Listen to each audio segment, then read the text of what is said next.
Jadi sebagai doa kita dari Yesus ini diambil dari surat Roma bab 12 ayat 9 sampai 10. Hendaklah kasih itu jangan jauhilah yang jahat dan lakukanlah yang baik.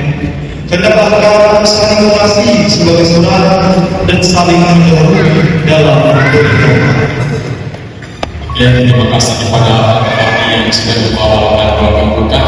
Seperti itulah apa yang bisa kita bawakan ketika dunia surat Paulus menyampaikan dia selalu memasukkan salah satu ayat sebagai doa pembuka. Nah, pada kesempatan ini saya akan memberikan katekese terkait dengan makna antara Allah bertemu dalam surat Paulus adalah sebuah kepada zaman ini. Kita semua berdiri dikatakan sebagai anak-anak. Mengapa kita semua beriman dikatakan sebagai anak-anak? Menurut perspektif Paulus, cara pandang Paulus, ada yang benar. Ataupun mengampuni anaknya, maka dikatakan ya kan? Seharusnya ketika tapi tidak memberikan anak, tidak ya kan? Dengan Paulus ini makna disebut sebagai anak.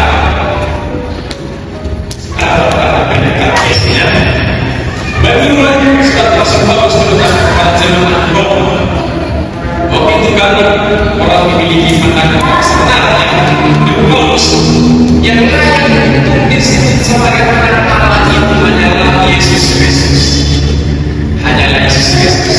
Lalu kemudian mengapa kita semua berklaim sebagai anak Allah? Paulus, penjelasan Paulus dalam suratnya kepada jemaat di Roma, dia membuat jemaat di Roma bukan sama dengan oleh kebijakan Roma. Dia berusaha untuk menjelaskan mengapa kita semua beriman tentang jemaat di Roma pada waktu itu mengatakan bahwa kalian adalah orang yang sudah dibaptis, orang yang percaya kepada Kristus. Itulah itu adalah anak-anak Allah. Waktu itu di Roma ada satu tradisi kebiasaan dari orang-orang untuk mengadopsikan. Ini tidak saja yang tradisi. Lalu ada tradisi memahami ketika seseorang diadopsi, yang ini bukan anak-anak, bukan anak-anak, tapi ketika dia diadopsi, maka dia itu memiliki hak istimewa sama dengan anak-anak.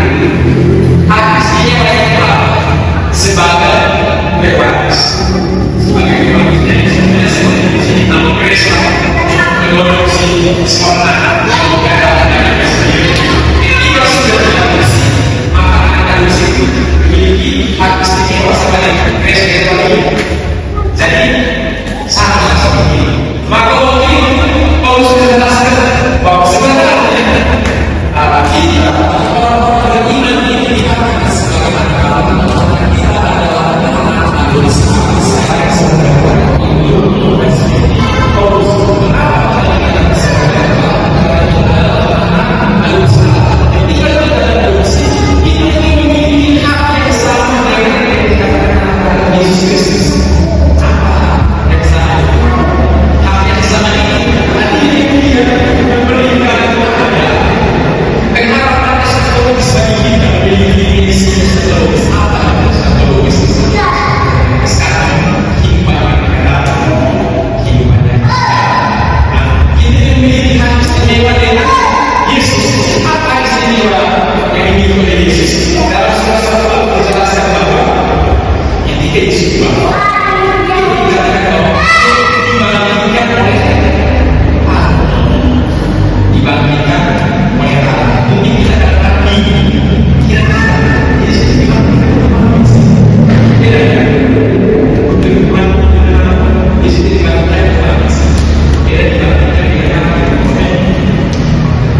katekese